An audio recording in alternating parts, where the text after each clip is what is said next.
This was the scene a few hours ago at Owens Field, and the Capital City crews were working to move a glider from the spot where it crashed. Good evening, and thank you so much for joining us for Friends at 5 on this Thursday. I'm Darcy Strickland. And I'm Kaylin Hagwood. We begin tonight with an update on that incident.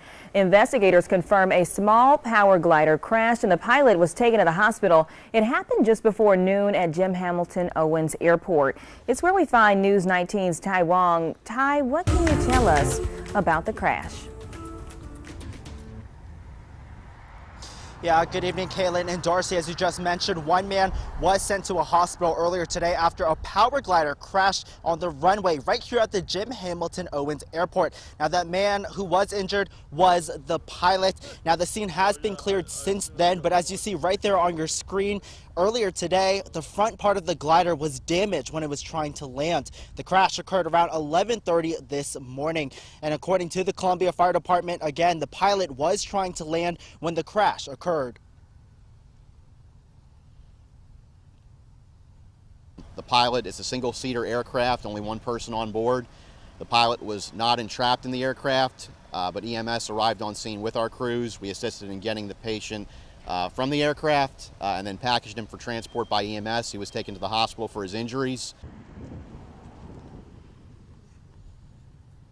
Now, at this time, no information has been released about the pilot's injuries or his identity. The FAA is currently investigating how the crash happened. Now, before I toss it back to you, Kaylin and Darcy, I'm going to get out of the way. As you can see right there, it's hard to see in the distance, the blue tarp, that is the power glider. It was removed earlier today.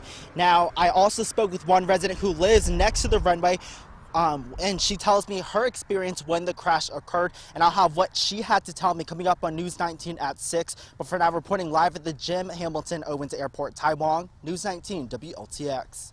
Still a very active scene there. Thank you, Tai. Gliders are regulated by the Federal Aviation Administration. The FAA says the aircraft relies on air, not on an engine. To be eligible for a private pilot certificate so that you can fly a glider solo, you must be at least 16 and complete the specific training requirements.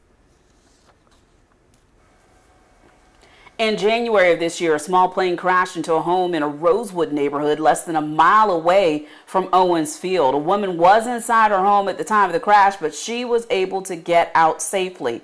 The Richland County coroner confirmed the pilot, 62 years old and from Greenville, was the only person on the aircraft at the time of the crash.